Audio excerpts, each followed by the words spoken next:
శ్రీ సచిదానంద సమర్థ సద్గురు సాయి మహారాజ్ కీ జై.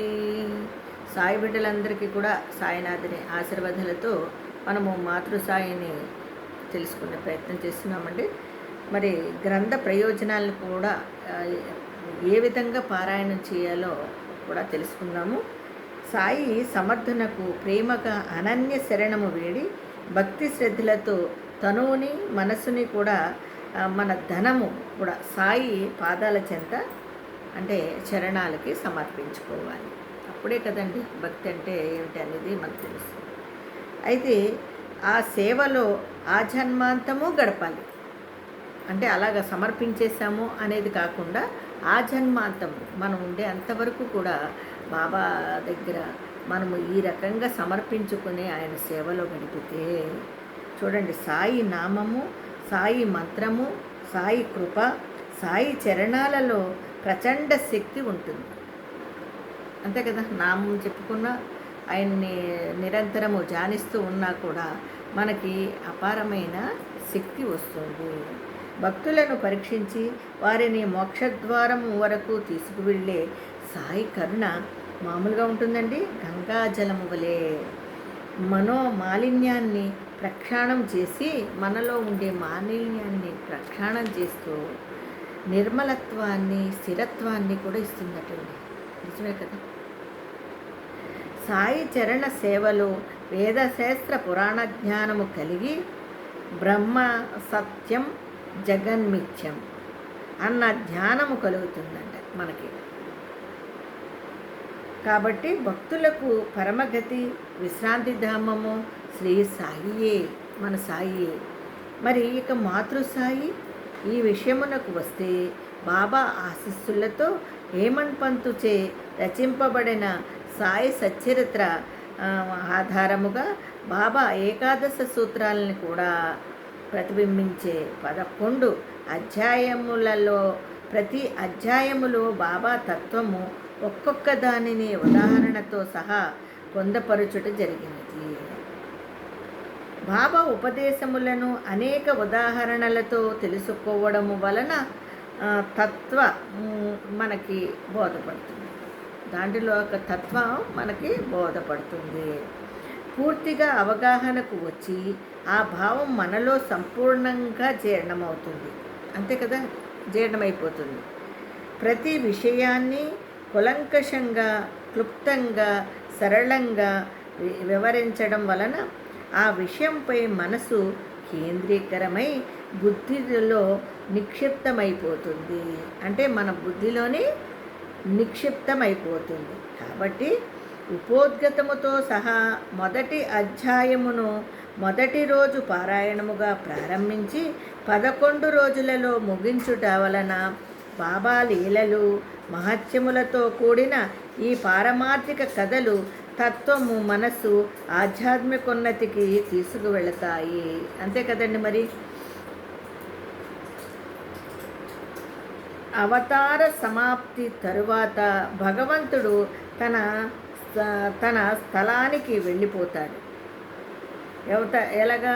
అవతార సమాప్తి తరువాత భగవంతుడు తన స్థలానికి వెళ్ళిపోతాడు. కానీ సత్పురుషులు తమ స్థానమందే బ్రహ్మస్థితిలో ఉండిపోతారు.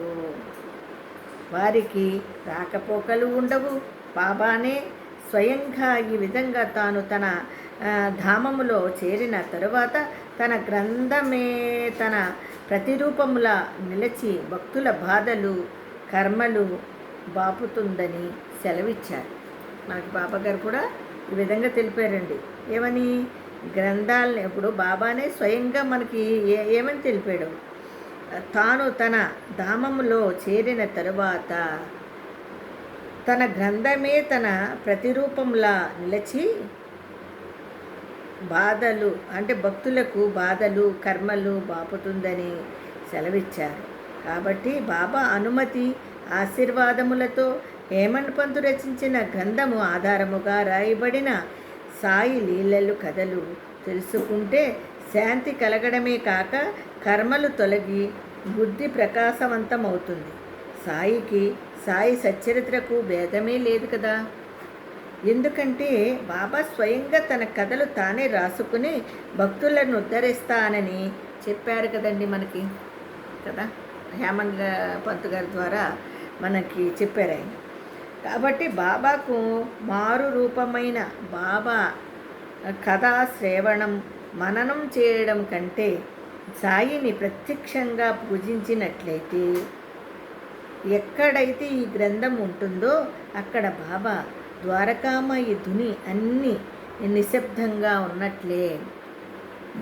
తల్లి తాబేలు నదికి ఒక ఒడ్డున ఉంటే పిల్ల తాబేలు ఇంకొక ఒడ్డున ఉంటుంది. తల్లి తాబేలు వాటికి పాలివ్వడం కానీ పెంచడం కానీ చేయదు, అంతే కదా. మరి కేవలము తల్లి తాబేలు కంటి చూపే పిల్లల సంరక్షణ అవుతుంది. పిల్లలకు అమృతధారలా పనిచేసి వాటికి జీవశక్తినిచ్చి సంతోషానికి దారి తీస్తుంది కదా. ఆ రకంగా బాబా అమృతధార వంటి చూపే మనలను సదా కాపాడుతుంది తల్లి తాబేలు వల్ల.